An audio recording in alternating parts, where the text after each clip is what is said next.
Hi, my name is Carly Frost. I am a freshman at USC, and today in this video, I'm going to be talking about the tour we took Tuesday the 28th around USC and the different buildings.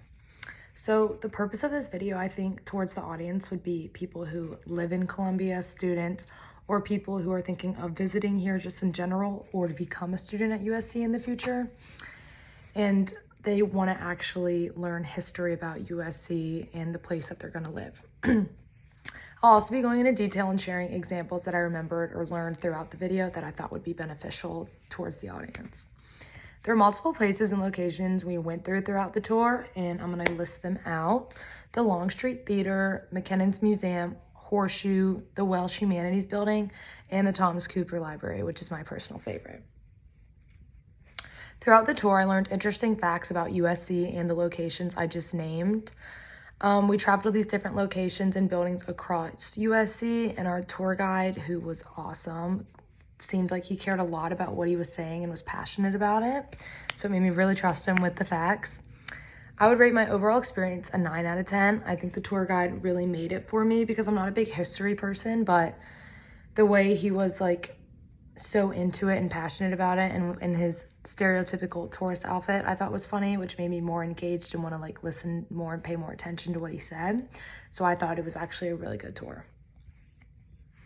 The target audience, I think the ideal visitor, it's an audience to the specific tour would be people who have a strong passion and interest towards history, because I know there are people out there like that. This could also include current students or residents of USC, or people in general, like I said earlier, who are coming to visit and want to know more about their school or campus. This could also even mean alumni who want to learn more what's changed about after they've left. I think it could attract prospect students, researchers, tourists, local residents, and other groups because of the information that was shared. It was very historical and informational, more than just fun facts about hockey or game day and stuff like that. It was historical information that covered many different topics and very widespread. So I think this could be an on-campus experience that offers enough value to be marketed as an independent tourism program. And with that, there are many strengths and weaknesses when it comes to every city, but especially Columbia, since it's a college town, there's a lot more strengths and weaknesses that people would look at. To some people, Columbia is known as the armpit of South Carolina, which can be unappealing to visitors because why would you want to visit somewhere that's named the armpit? But if you look past that and the homeless population, dirtiness, and some unsafe areas like every city has, I think Columbia can be very beautiful as well, especially on and off campus. The Horseshoe and Fountain are two of the most well-known locations that are really pretty when people come to tour here. But there's also a lot of other hidden locations. My personal favorite is the little bench behind the Honors College. It's really nice. So I think if tours sometimes went out of just the mainstream, it could show people's appreciation more and get the better full experience. I think accessibility on campus is definitely a strength as well. I live in Campus Village, and I've seen so many buses and shuttles to and from anywhere every time I leave my dorm.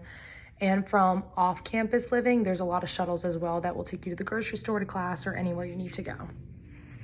Lastly, I think a visit engagement could be a little bit better for the people who come to Columbia, because I feel like there's a lot of negative rumors and stereotypes around Columbia.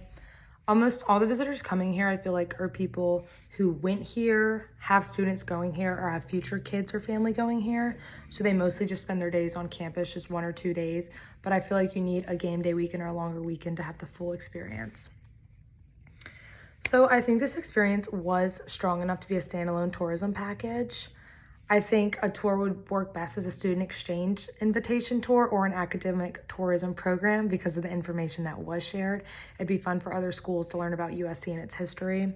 Some potential partnerships I think would be College of Charleston, Clemson, or Wofford, because they're all in South Carolina. And I feel like a lot of people who have applied to these schools have also applied to USC, so they would have an interest in that as well. So sustainability and visitor experience considerations. I think after completing the tour, there's no major environmental impacts that we need to worry about. And there's a ton of economic benefits, including the job opportunities as professors and others, the tuition that students bring in, and the money that we make off of our sports team. Go Cox. And then I believe USC has a lot of social engagement in its community. Some of these include sports teams, clubs, different volunteer and social opportunities, and Greek life. Some improvements that could be made to enhance visitor engagement, accessibility, and overall satisfaction would be making sure more people are interested in completing tours. I don't think there's any suggestions or improvements that need to be made to accessibility and overall satisfaction, just the more engagement part when it comes to tours and making people actually be interested in tours. So my conclusion and overall personal reflection, I think this tour was really informational and beneficial, especially to students, which I am as a freshman as well. It was a lot of information that I wouldn't have known or would have never learned without taking this tour. So I think it's nice it was during class time as well, so students would actually come to it. The most interesting insight I gained would definitely be learning more about the Thomas Cooper Library. I've been in there only twice, which is kind of crazy, but I think it's cool how 5 of the floors are underground and 2 of them are above ground. So it's 7 floors total. More than half of it's underground, because if you look at it, it looks just like 2 stories, normal library, but once you go inside of it and get in an elevator, it's kind of cool because you look and there's 5 floors below you. You would have never known. But overall, tour was awesome. I thought the tour guide made it though, with the binoculars and the Hawaiian shirt and the walking stick and all that. So thank you.